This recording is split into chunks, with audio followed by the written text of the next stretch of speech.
Hi, good afternoon. How are you guys doing today? I'm doing pretty well. I'm Justine Beatrice Butcher, and this is YouTube's segment of A Struggle with the Insane.org. I am here to talk to you about love today, and I'm not talking about the googly eyed oogles that you and your 14-year-old boyfriend gave each other back 20 years ago. Um, yeah, 20 years ago. That sounds like a good number to me. That would put me at 24 instead of 36. So I'm here to talk to you about love. And first, I'm going to be reading from Matthew 22:34 through 40. And it is the Great Commandment. It says, "But when the Pharisees heard that he had silenced the Sadducees," they're talking about Christ, "they gathered together, and one of them, a lawyer," of course it had to be a lawyer, "asked him a question to test him. 'Teacher, which is the greatest commandment in all the law?'" I'm saying this sarcastically because I'm pretty sure he did too. And he said to him, "You shall love thy Lord with your God with all your heart, and with all your soul, and with all your mind. This is the great and first commandment. And the second is like it. You shall love your neighbor as yourself. On these two commandments depend all the law and the prophets." Now,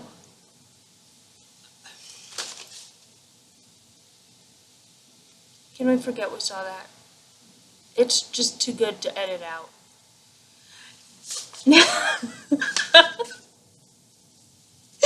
Okay. Out. Now, I say this in such a way because I do not believe Jesus spoke with a demure, spineless tone. I don't think he was holier than thou. I believe he spoke with authority. Even the scribes asked, "Why is he speaking with such authority?" The reason he spoke with authority was because he was God. He had the authority to speak. And all right, I try to keep these under 5 minutes, but this is going to go a little over today. All right, just so you know. All right, so um, here it says two things: love your neighbor.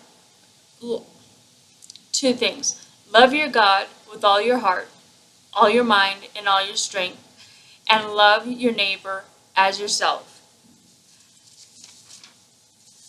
In another I don't want to say rendition, in another transcript of the same conversation in Luke, the man desired justifying himself said to Jesus, "And who is my neighbor?" And Jesus says, "A man was going down from Jerusalem to Jericho, and he fell among robbers, and who stripped him and beat him and departed, leaving him half dead. Now by chance a priest was going down that road, and when he saw him, he passed him on the other side. But a Samaritan, as he journeyed, came to where he was, and when he saw him, he had compassion. He went to him and bound up his wounds, pouring oil and wine, and then he set him on his own animal and brought him to an inn and took care of him. And the next day he took out 2 denarii.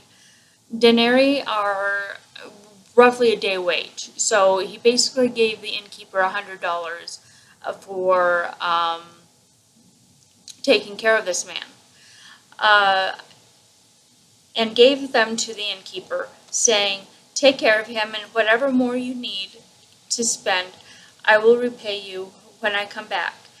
Which of these three do you think proved to be a neighbor to the man who fell among robbers?" He said, "The one who showed him mercy."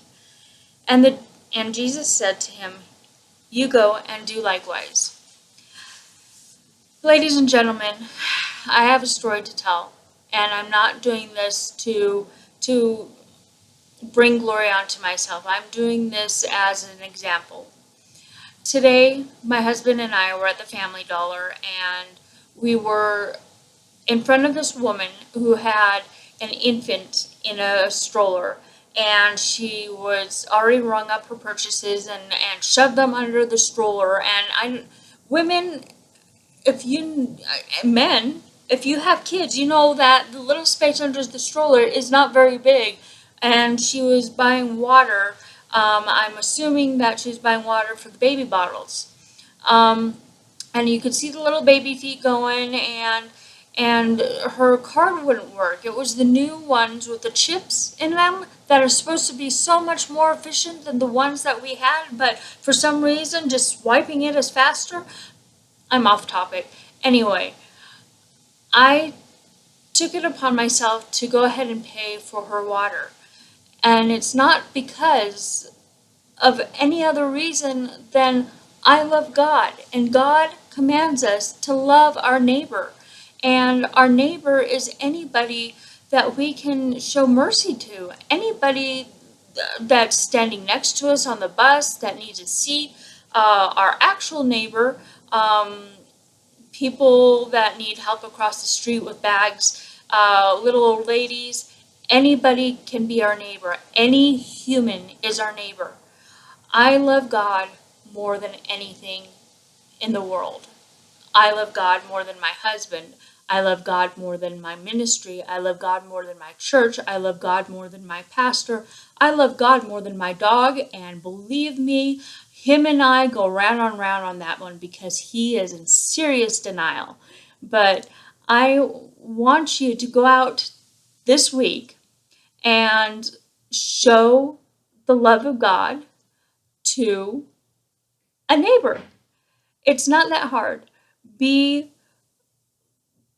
be a kind human. A random act of kindness. If you are watching this and don't believe in God, then RAK it. And you know, I I really believe that if everybody acted this way, then what happened in this nation this last couple of weeks would not have happened at all. And I'm praying for them, and I'm praying for you. I'm Justine Beatrice Butcher. This is A Struggle with the Insane. I hope you have a great night and a fantastic week. Goodbye.